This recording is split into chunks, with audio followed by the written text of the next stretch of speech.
தற்போதைய அண்மை செய்தியை பார்த்துக் கொண்டிருக்கிறோம். நாடாளுமன்றத்தின் இரு அவைகளும் திங்கட்கிழமை வரை ஒத்திவைக்கப்பட்டிருக்கிறது. இது தொடர்பான கூடுதல் விவரங்களோடு இணைகிறார் எமது டெல்லி செய்தியாளர் சுசித்ரா. இரண்டு அவைகளும் திங்கட்கிழமை வரை ஒத்திவைக்கப்பட்டிருக்கிறது. விவரங்களை பதிவு செய்யலாம். நாடாளுமன்றத்தினுடைய இரண்டு அவைகளுடைய அவை நடவடிக்கைகளும் 5வது நாளாக முழுமையாக முடங்கியிருக்கிறது.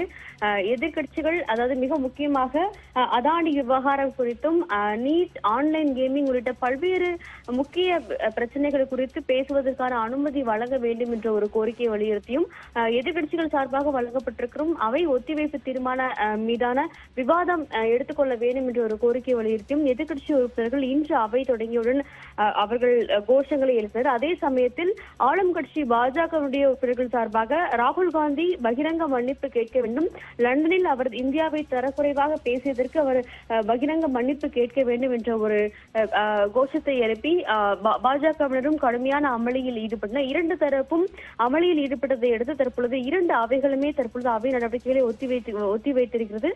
இன்று முழுவதும் ஒத்திவைக்கப்பட்ட அவை நடவடிக்கைகள் வரும் திங்கட்கிழமை மீண்டும் தொடங்கும் என்ற ஒரு அறிவிப்பையும் இரண்டு அவையினுடைய தலைவர்களும் அறிவித்திருக்கிறார்கள்.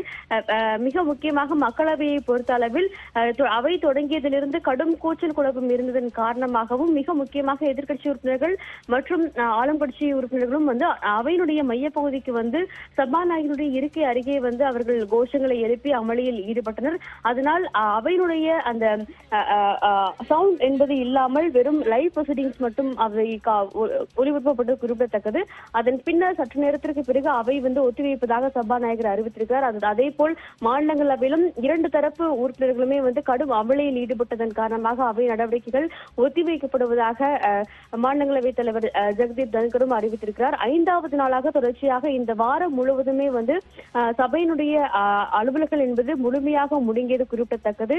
இரண்டு தரப்பும் சரமாரியாக ஒருவருக்கொருவர் மோதிக்கொண்டு அமளியில் ஈடுபடுவதன் காரணமாக இவ்வாறு அவை நடவடிக்கைகள் கடுமையாக முடங்குவது அது வருத்தத்தை தருகிறது என்ற ஒரு கருத்தையும் மாநிலங்களவையுடைய தலைவர் ஜெகதீப் தன்கர் ஒரு கருத்தை முன்வைத்திருந்தார். ஆனால் அவரை பேச விடாமல் ஆளும் கட்சியினுடைய எம்பிக்கள் கடுமையாக ஒரு அமளியில் ஈடுபட்டதன் காரணமாக இந்த அவையானது ஒத்திவைக்கப்படுவதாகவும் அவர் தெரிவித்திருக்கிறார். இரண்டு அவையினுடைய நடவடிக்கைகளுமே திங்கட்கிழமை காலை 11 மணிக்கு மீண்டும் தொடங்கும் எனவும் எதிர்பார்க்கப்படுகிறது. பாலா, நன்றி சுசித்ரா, விரிவான விவரங்களை பதிவு செய்தமைக்கு.